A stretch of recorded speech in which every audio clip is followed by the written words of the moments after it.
আজকের স্প্যাগেটিটা এত মজা হয়েছে যে বাচ্চারা 10 মিনিটে শেষ করে ফেলেছে। প্রথমেই স্প্যাগেটিটা সিদ্ধ করে নিয়েছি, যেভাবে নর্মালি সিদ্ধ করা হয়। লবণ দিয়েছি একটু শুধু, তারপর সিদ্ধ করে পানিটা ঝরিয়ে নিয়ে কয়েকবার পানি দিয়ে ধুয়ে নিয়েছি।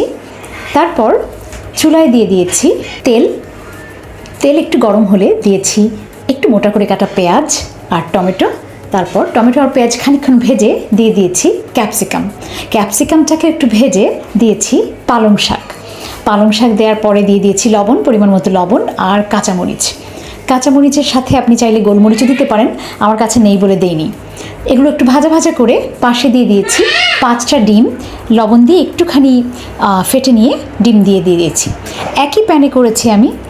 তারপর ডিমটাকে একটু ভেজে তার উপরে দিয়ে দিয়েছি সেদ্ধ করে রাখা স্প্যাগেটি এবং সমস্ত সবজি, ডিম এগুলো দিয়ে একটু নেড়ে চেড়ে দিয়ে দিয়েছি বাটার দেওয়ার পরে দিয়েছি বেশ খানিকটা টমেটো সস, তারপর একটুখানি অয়েস্টার সস আর পরিমাণ মতো 1 চামচ, বড় 1 টেবিল চামচের মতো সয়া সস।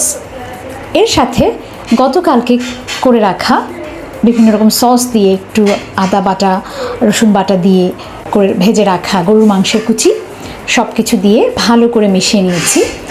আপনি চাইলে বাটারের পরিমাণটা আর একটু বাড়িয়ে দিতে পারেন, কিন্তু আমি আজকের অপশনটা যেহেতু একটু হেলথি করতে চেয়েছি, শাকসবজি দিয়েছি এবং এর সাথে ডিম আছে, গরুর মাংস কুচি আছে, সব কিছু মিলিয়ে ভালো মতো বেশ খানিকক্ষণ ভেজে তৈরি করে ফেলেছি স্বাস্থ্যকর স্প্যাগেটি। বাচ্চারা পছন্দ করেছে, আমার ধারণা বড়রাও পছন্দ করবে। ধন্যবাদ।